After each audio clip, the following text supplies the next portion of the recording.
सच्चर समिति की रिपोर्ट कहती है कि द लोएस्ट एनरोलमेंट रेशियो यानी एडमिशन लेने वालों का सबसे कम रेशियो मुसलमान कौम से है। 43% of the Muslim students or children, they have never seen a campus. उन्होंने कभी कोई कॉलेज देखा ही नहीं है या अपनी पढ़ाई बीच में छोड़ दी। पहली आयत इकरा थी और आज सबसे कम एडमिशन लेने वालों में हमारा परसेंटेज है।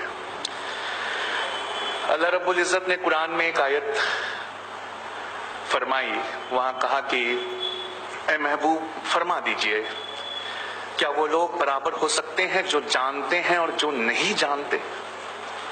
जो जानते हैं और जो नहीं जानते वो कभी बराबर नहीं हो सकते। अगर आप इसका ट्रांसलेशन इंग्लिश में करें तो कुछ ऐसे होगा कि जो नॉलेजेबल हैं और जो नॉलेजेबल नहीं हैं वो कभी बराबर नहीं हो सकते। मतलब नॉलेजेबल की फजीलत, अजमत, रिफत, प्रेस्टीज देखिए आप कि जो लोग जानते हैं जो नहीं जानते वो कभी बराबर नहीं हो सकते। सच्चर समिति की रिपोर्ट कहती है हाईएस्ट ड्रॉप आउट रेट्स यानी पढ़ाई को बीच में छोड़ देने वालों का प्रतिशत ये मुसलमान कौम से है। अल्लाह रब्बुल इज्जत कुरान में कह रहा है जो जानते हैं जो नहीं जानते वो बराबर नहीं हो सकते, और हम इस रिपोर्ट के मुताबिक सबसे ज्यादा नहीं जानने वालों में शुमार किए जा रहे हैं, यानी हम अपनी पढ़ाई को बीच में छोड़ देने हैं। बुखारी और मुस्लिम में इल्म की अजमत को बताते हुए एक हदीस है। अल्लाह के रसूल सल्लल्लाहु अलैहि वसल्लम ने कहा कि तुम जानते हो इल्म रखने वाले की एक आबिद पर क्या फजीलत है। इल्म रखने वाले की, जो इंसान पढ़ता है, उसकी एक इबादत गुजार पर क्या फजीलत है। कहा या आका क्या फजीलत है? तो कहा जैसे मेरी फजीलत तुम में से एक आम आदमी पर है उतना एक इल्म रखने वाले की फजीलत एक आबिद पर है। दूसरी हदीस में अल्लाह के रसूल फरमाते हैं तुम जानते हो इल्म रखने वाले की फजीलत एक आबिद पर कितनी है? कहा कितनी है? कहा जैसे 14वीं के चांद की फजीलत बाकी सितारों पर है। या रसूल अल्लाह मेरे पास एक आंकड़ा है कि 513 लोग हर साल जो अव्वल दर्जे का पीएचडी कर रहे हैं इंडिया में, 513 लोग जो पीएचडी कर रहे हैं हर साल, उसमें से एक आदमी या एक इंसान सिर्फ मुसलमान है। 513 पीएचडी अगर हर साल इस अजमत भरे देश में पैदा होते हैं तो उसमें से सिर्फ एक इंसान, ये रेशियो है हमारी कौम का। अब आप सोच कर देखिए, मेरे पास आका नामदार सल्लल्लाहु अलैहि वसल्लम से किसी ने पूछा कि आपको किस चीज पर सबसे ज्यादा नाज है? तो आका ने कहा कि मुझे अल्लाह ने अब बहुत सारी नेमतें दी और मुझे हर नेमत की शुक्रगुजारी है, पर मुझे नाज सिर्फ एक चीज पर है। पूछा क्या? कहा मुझे अल्लाह ने मुअल्लिम या टीचर बनाकर भेजा। आका नामदार कहते हैं मुझे और किसी बात पर नाज नहीं सिवाय इसके कि मेरे रब ने मुझे टीचर बनाकर भेजा है। मेरे पास यूनेस्को का ह्यूमन डेवलपमेंट रिपोर्ट है 2003 का, वो कहता है कि वन मुस्लिम, हमारी पहली आयत क्या थी? इकरा, इकरा पढ़ो। यूनेस्को का ह्यूमन डेवलपमेंट रिपोर्ट है 2003 का, वो कहता है कि a Muslim citizen reads less than 1 book in a year.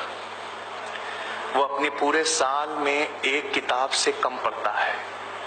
Whereas a European citizen reads somewhere 35 books in a year, whereas a Israeli citizen reads somewhere 40 books a year.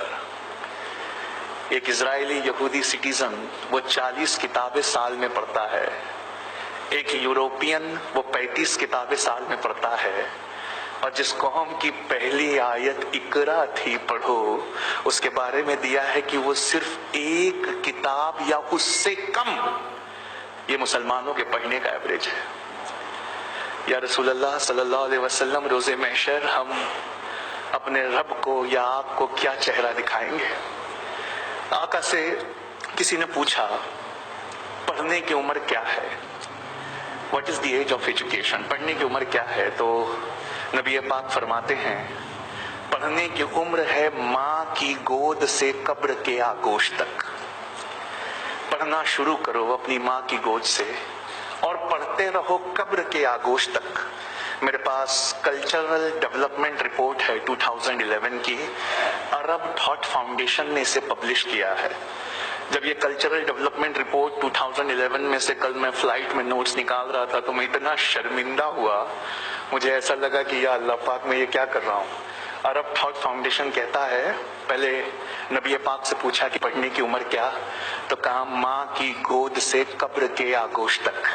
Arab thought foundation की cultural development report कहती है कि एक average European साल भर में 200 घंटे पढ़ता है, वहीं अरब और मुस्लिम्स साल में सिर्फ एवरेज 6 मिनट पढ़ते हैं।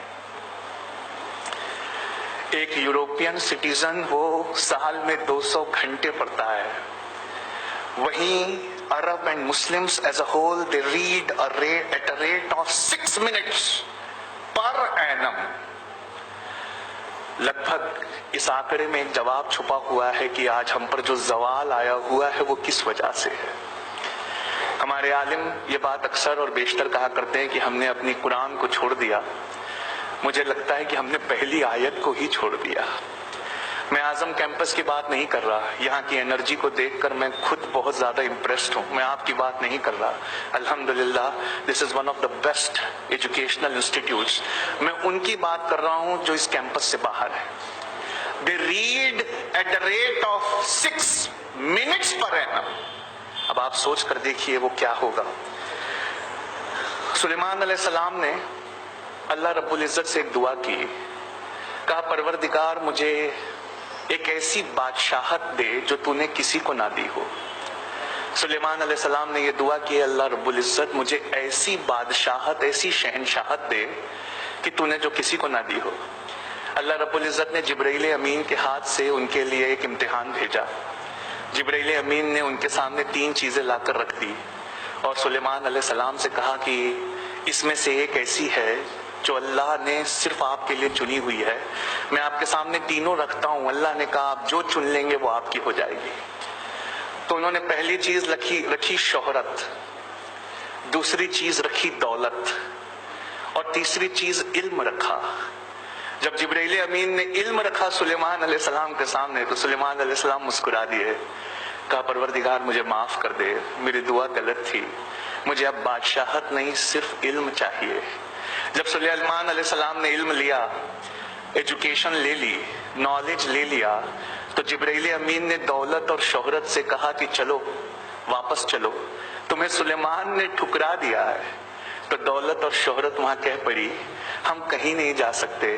हमारे रब ने जब हमें बनाया था तो ये हुक्म दिया था कि ऐ दौलत ऐ शोहरत